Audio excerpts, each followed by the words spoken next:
साथियों, याकूब मेमन की कब्र को मज़ार बनाने वालों को सख्त सज़ा मिलनी चाहिए। उनके खिलाफ़ कानूनन कार्रवाई होनी चाहिए और उन्हें जेल में डाला जाना चाहिए। नमस्कार साथियों, आज मैं एक बड़े मुद्दे के साथ आया हूँ। मुद्दा ये है कि याकूब मेमन जो एक आतंकवादी था, जिसने मुंबई के अंदर ब्लास्ट जो हुए थे, उसमें पार्टिसिपेट करके उसमें उसका वो षड्यंत्रकारी था और 260 हिंदुओं की उसमें मौत हुई थी और उसे फांसी दी गई और उसकी कब्र बनाने के बाद उसको मज़ार में तब्दील किया गया, यानी उसका महिमा मंडन किया गया। बहुत लोगों के नाम आ रहे हैं मीडिया के अंदर, किसने किया। कुछ मंत्रियों के नाम भी आ रहे हैं। पिछली जो सरकार थी, अघाड़ी सरकार, जो उद्धव ठाकरे की अगुवाई में बनी और जिसमें कांग्रेस भी थी, एनसीपी भी थी। और एनसीपी तो एक ऐसी पार्टी हो गई है, कांग्रेस और एनसीपी, जिसमें जो आतंकवादी समर्थक मुस्लिम लोग भी होते हैं, उनको भी रख लिया जाता है किसी ना किसी तरीके से। और एक ऐसे ही एनसीपी के मिनिस्टर का नाम आ रहा है, जिसने इस मज़ार को बनाने में अपनी जो है अपनी अपनी मदद दी और उसको फैसिलिटेट किया, उसको बनाने में उसका कार्य किया। मेरा मानना है कि जो लोग आतंकवादी का महिमा मंडन कर रहे हैं, उनको भी आतंकवादी का समर्थक माना जाना चाहिए।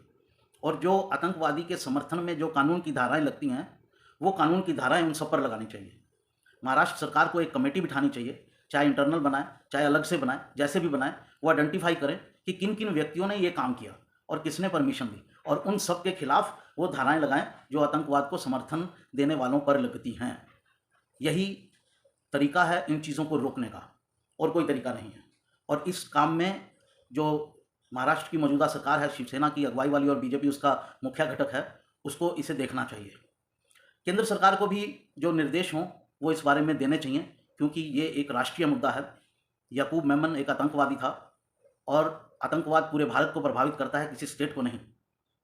इसलिए इसमें राज्य की सरकार और केंद्र सरकार को मिलकर एक व्यू लेना चाहिए और प्रॉपर कार्रवाई होनी चाहिए।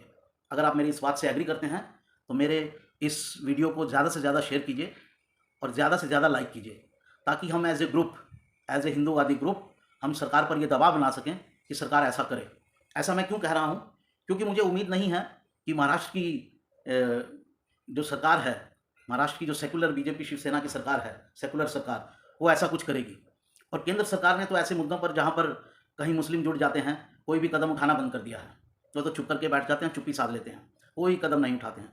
तो उसका एक ही तरीका है कि हम कानूनी तरीके से सरकार पर एक दबाव बनाएं कि ऐसे मुद्दों पर वो व्यू लें और चुप करके ना बैठें।